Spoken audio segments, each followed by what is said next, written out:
একদিনই এমনটাই করি, এইটুকু মানে প্রচণ্ড লেত্রা হয়, নোংরা হয় আর কি। যেহেতু এখান দিয়েই আর কি কলের পাড়ে যাতায়াতটা হয়, তো ওই দিক দিয়ে এসে একদম ডাইরেক্ট কলের পাড়ে গিয়ে পাও ধুয়ে দেন হচ্ছে ঘরে ঢোকা হয়। তো এই বারান্দাটা একটু বেশি লেত্রা মানে নোংরা হয় আর কি। তুমি তাকালেই হয়ে যায় বোকা, ভিতু প্যাডেলে ছুটেছে এক এই যে কাজ বাজ কমপ্লিট করে এখন স্নান করে নিলাম, এখন চলো খাবো।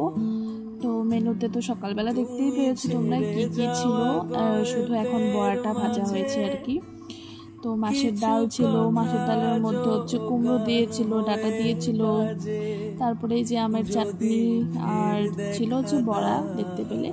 তো চাটনিটা এতটা টেস্টি হয়েছিল কি বলবো, সত্যি বলছি খুব টেস্ট হয়েছিল, খুব সুন্দর বানিয়েছিল মা।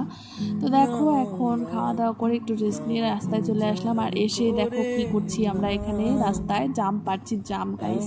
গ্রামে থাকলে এগুলোই হয়, অনেক গাছ গোছালি আমরা দেখতে পারি, খেতে পারি, মানে ফলমূল যাই বলো না কেন অনেক কিছু আমরা একদম টাটকা জিনিস খেতে পারি।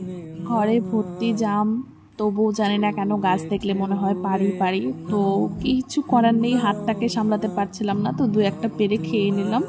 তো চলো এখন দেখো কি সুন্দর লাগছে না, এই জায়গাটা ভীষণ সুন্দর লাগে এই সময়টাতে। তো এই জায়গাটা এমনি তো বরাবরই সুন্দরই লাগে।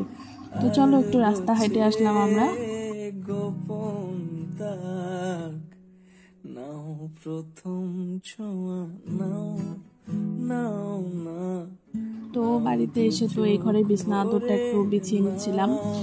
এই তলে যে বিছনা আদরটা আছে ওটা একটু মানে ডিসকালার হয়ে গেছে, আমার ভালো লাগছিল না, এটা বিছিয়ে রাখলাম। তো এখন খাবো হচ্ছে মোমো সন্ধ্যাবেলা। তারপরে আমার ব্লগটা কেমন লাগলো তোমরা অবশ্যই কমেন্ট করে জানিও। দেখা হবে নেক্সট কোনো সুন্দর ব্লগে। টাটা, বাই বাই, সবাই ভালো থেকো, সুস্থ থেকো।